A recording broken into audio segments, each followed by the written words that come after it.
very powerful voices at this rally in Fort Lauderdale, Florida right now. Another statistic about mass shootings in America, but because, just as David said, we are going to be the last mass shooting.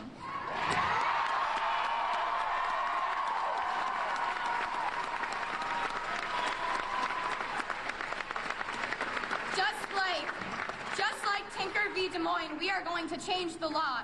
That's going to be Marjory Stoneman Douglas in that textbook, and it's all going to be due to the tireless effort of the school board, the faculty members, the family members, and most importantly, the students.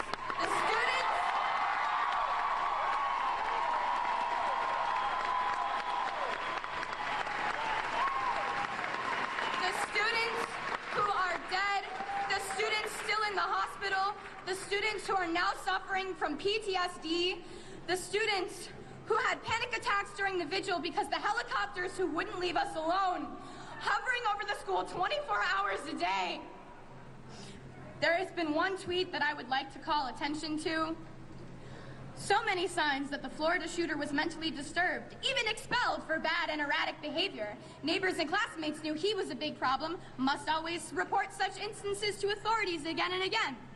We did, time and time again. Since he was in middle school, it was no surprise to anyone who knew him to hear that he was the shooter. Those talking about how we should have not ostracized him, you didn't know this kid. Okay, we did. We know that they're claiming that there are mental health issues, and I am not a psychologist, but we need to pay attention to the fact that this isn't just a mental health issue. He wouldn't have harmed that many students with a knife.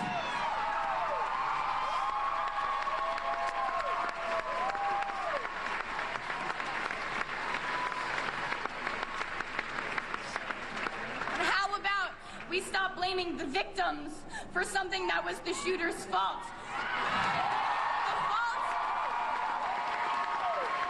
The fault of the people who let him buy the guns in the first place, those at the gun shows, the people who encouraged him to buy accessories for his guns to make them fully automatic, the people who didn't take them away from him when they knew that he expressed homicidal tendencies. And I am not talking about the FBI.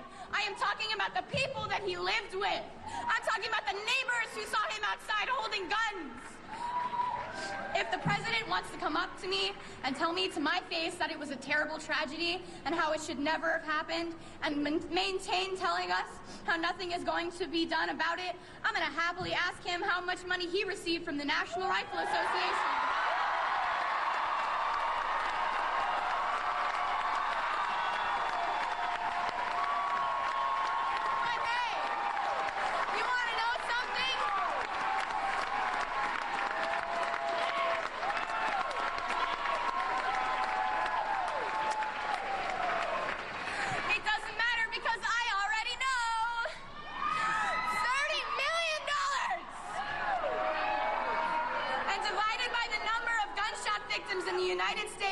In the 1.5 months in 2018 alone, that comes out to being $5,800.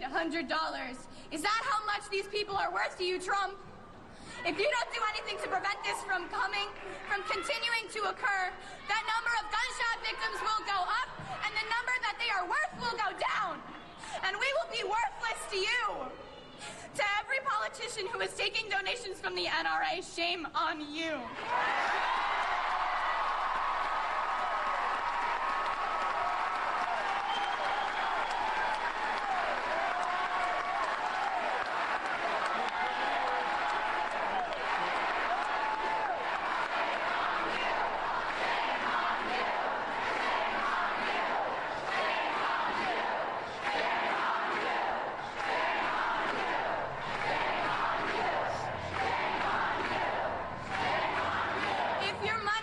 As threatened as us, would your first thought be, how is this going to reflect on my campaign? Which should I choose? Or would you choose us? And if you answered us, will you act like it for once? You know what would be a good way to act like it? I have an example of how not to act like it.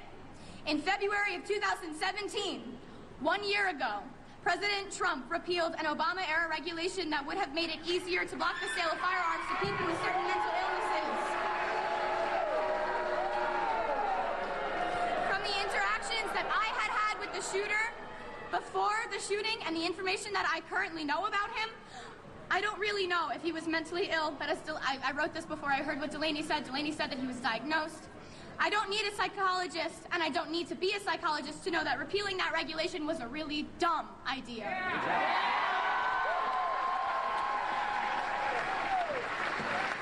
Republican Senator Chuck Grassley of Iowa was the sole sponsor on this bill that stops the FBI from performing background checks on people adjudicated to be mentally ill, and now he's stating for the record, well, it's a shame that the FBI isn't doing background checks on these mentally ill people. Well, duh! You took that opportunity away last year!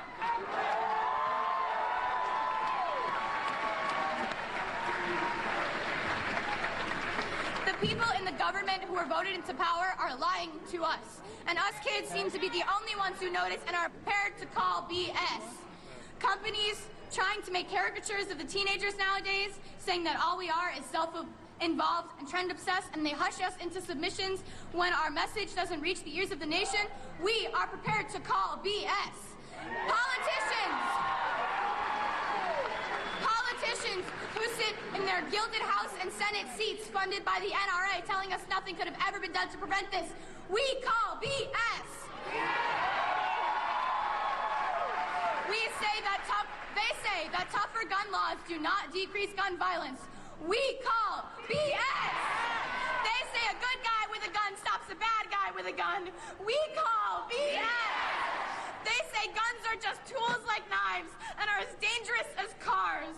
We call BS. No, they say that no laws could have been able to prevent the hundreds of senseless tragedies that have occurred.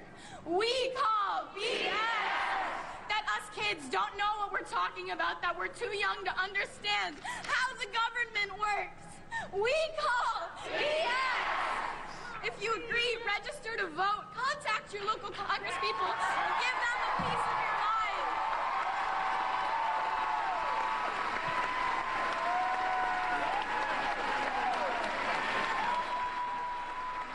All right, very powerful messaging coming from that young lady, Emma Gonzalez, a student at Douglas High School, and she is fired up there and has also fired up the crowd. She's underscoring that students are ready to take action, take the lead in some sort of change so that another school shooting does not happen again. She even went as far as challenging politicians against accepting any more money from the National Rifle Association, including the President of the United States. She even talked about if she had an opportunity to talk with the President directly, that she would happily tell him that he should stop receiving money from the NRA. And now we're also hearing from other students, family members, so many people impacted by the shooting deaths of 17 at the hands of a student who was once expelled from that school. We'll continue to monitor the remarks there out of Fort Lauderdale. Again, this taking place only about 30 to 40 minutes away from where the president is at Mar-a-Lago this weekend. We'll be right back. Today, innovation in the Finger Lakes is helping build the new New York.